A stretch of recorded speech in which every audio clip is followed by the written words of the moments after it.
Hello, everybody. Many of the parents have actually now realized, especially after COVID 19, that sending their children to schools with the heavy burden of school bag filled with so many things, and sending your children to a framework of traditional schooling system where they all have same type of schedule. Things are enforced upon them and they are all bound to go through a same routine, a habitual routine, killing their creativity and individuality. So, and also there was another fact, a recent development in past few decades, that there is so much content, educational content is available on online sources now. The world has become really a global village now. So much of the content you can access, you can have, parents can access to everything, and they can transmit knowledge after a careful studying and understanding to their next generation. Homeschooling is not just an educational choice, it's a lifestyle that empowers families. It allows you to be deeply involved in your child's learning process, ensuring that they receive the attention, encouragement, and resources they need to thrive. But homeschooling is more than just academics. So it's more than just academics. It's about creating an environment where your child can develop holistically, emotionally, socially, and intellectually. It's about fostering critical thinking, creativity, and a love for lifelong learning. You might be wondering, can homeschooling truly provide the same level of education as traditional schools?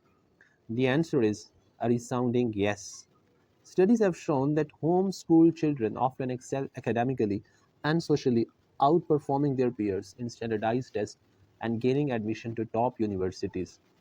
Here in this discussion, I am going to give you a detailed roadmap to be followed if you want homeschooling and if you have chosen homeschooling for your children. Just to give you an example, my elder brothers who are one is doing PhD, another is assistant professor, and have very strong academic background, and my another brother who is actually lecturer in chemistry. All of them are practicing and applying the model of homeschooling on their children, and we have witnessed wonderful results. So the problem is, when we talk about homeschooling, what really homeschooling is, there are some confusions and some difficulties for parents.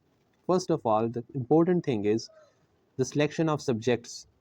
Now, these all choices and selections you have to make differently when your child is at the different stages of his age of his life. So in this video, I'm going to share with you the detailed description of subject choices and qualifications that you want your child to go through. For example, you want to let him pass the exam of your secondary education boards at your own country level, or you want him to go through Cambridge or Princeton and Excel like that, those boards. So which qualifications, basically like A levels, O levels, or IGCSE, what you are going to select for your child, which educational board you are going to select, and what extracurricular activities and co-curricular activities. There is a difference between extracurricular and co-curricular activities.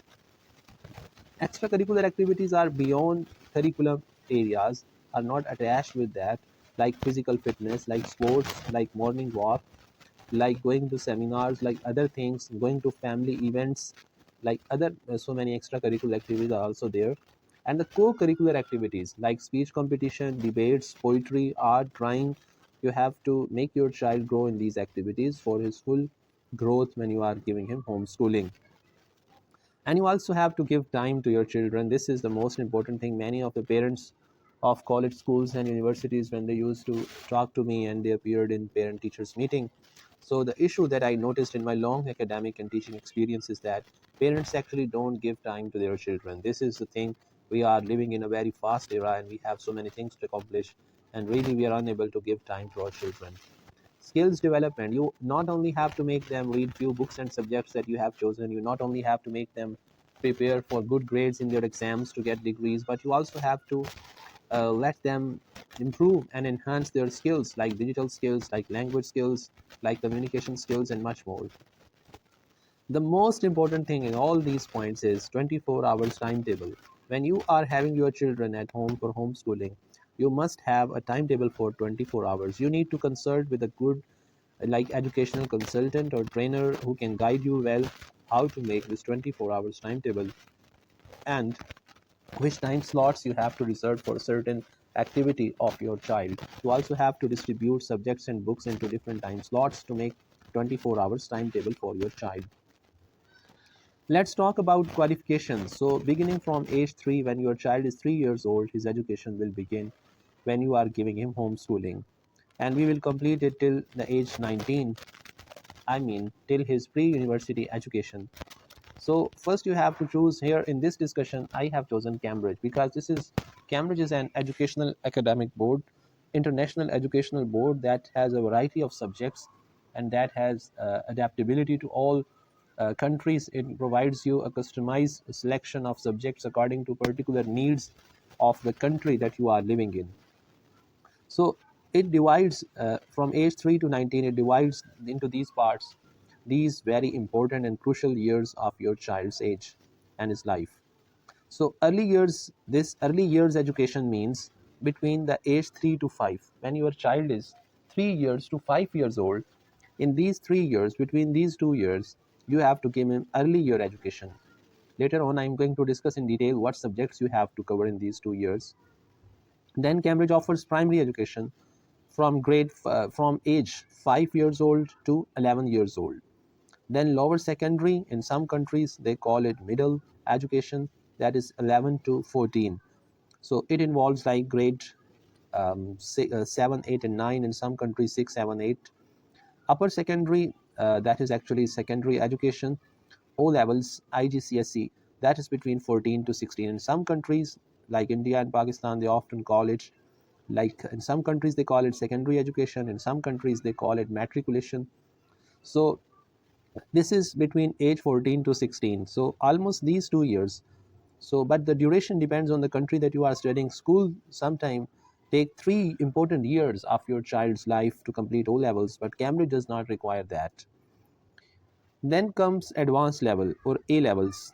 A levels or AS level at international level is a degree that is your pre-university degree actually. After that you go for your undergraduate studies at university. This education actually is between 2 years. Normally students cover it. That is for the students who are between age 16 to 19. In some countries they call it intermediate level. In some countries they call it higher secondary education. But Cambridge calls it A level or AS level, advanced level education. So let's talk about them, which curriculum areas and subjects which will be covered in each of these sections. First of all, when your child is 3 years old, you have to make a plan for him or her which subjects you prefer. Cambridge gives you at this stage actually some key aspects of curriculum that you should cover at this age. At this education, early years education, there is no external exam by Cambridge itself. Only school assess themselves. There is internal exam within the school after each year. That's why I say don't send your kids to school. You can conduct these exams at your own home. You can do it yourself. If you need any consultation or any advice, you can ask. Feel free to ask. We are always here to discuss and communicate and consult. You can also consult with, if you're not a teacher yourself, you can discuss with a professional teacher living in your country, in your area, that is easy to access. So at this age, basically, you need to develop 4 basic aspects of your child's life. That is physical development, language and communication development, cognitive development, social and emotional development. These are very important things, and you can see the importance at this very sensitive age that normally in many countries, and especially underdeveloped and developing countries, parents don't care about it. They let their children be free and they say, oh no, it does not matter, he or she is too young yet, let them just play. And yes, let them play, but also focus on their learning and their growth. So for these 4 areas, these 4 key areas of early childhood development, Cambridge suggests these 6 subjects to be covered in these 3 years. Now there is no necessity that you, it's not necessary to complete 1 year and second year and then third year, not at all. You can take subject one by one, complete them, test them. So in communication and literacy, they actually mean speaking, listening, reading, and writing. These things are crucial to children's early development, showing children the importance of language through fun activities and encouraging them to engage with a wide range of texts helps to ignite a lifelong curiosity for learning. So In this, you can add short stories, very interesting one with pictures on the books like that, and using interesting language. Now, whatever language you have, Cambridge at secondary level, at IGCSE level, is increasing number of languages in its curriculum, in its subject choices. So, whichever language you speak at home, you must actually teach the first language to your child first. Then creative expressions. Creative expression allows children to communicate their ideas and develop their imagination through art and design, music, dance, drama. In different countries, different cultures depend on different things. So the purpose is creative expression. Each country, each culture, each community, each ethnic group, each geographical boundary and tribe or religion, they have their own ways how to develop creative expressions. So my this video is for all of the viewers, all of the parents who are concerned about homeschooling all around the world. So this important area brings together skills and cognitive processes from across the whole curriculum.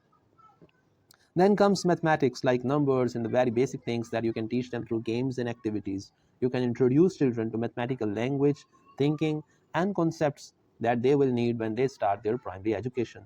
So at an early age, it's important to help children recognize how mathematics impacts everyday life. Then another area that is very important, of course, physical development. This area is central to children's life. It underpins their well-being and attainment in all the other areas of their learning. This area helps them to develop social learning and friendships when they play with others, when they grow, when they go into activities. So actually, our curriculum, this Cambridge curriculum, actually encourages children to develop movement skills through play, helping them to develop positive attitudes towards exercise and laying the foundations for healthy, active lives. Then personal, social, and emotional development. This area is very central to children's life.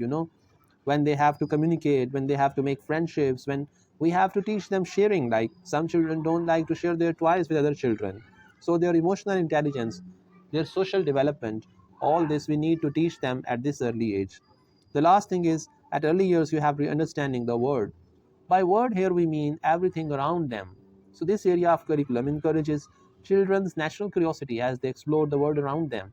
It lays foundations for a range of different subjects in primary education and beyond, including science, digital literacy, computing, and humanities. By digital literacy, we do not mean here to make your child addictive to the digital world. If you really want to become aware of the problem of digital addiction, you must read the recently published book, The Anxious Generation. It will really open your eyes on a very sensitive topic. We must keep our children away from using too much digital world, but at the same time we have to make them familiar with the digital literacy, and they should be digitally literate. So how is it possible when you will put them into the hands of digital world with parental control?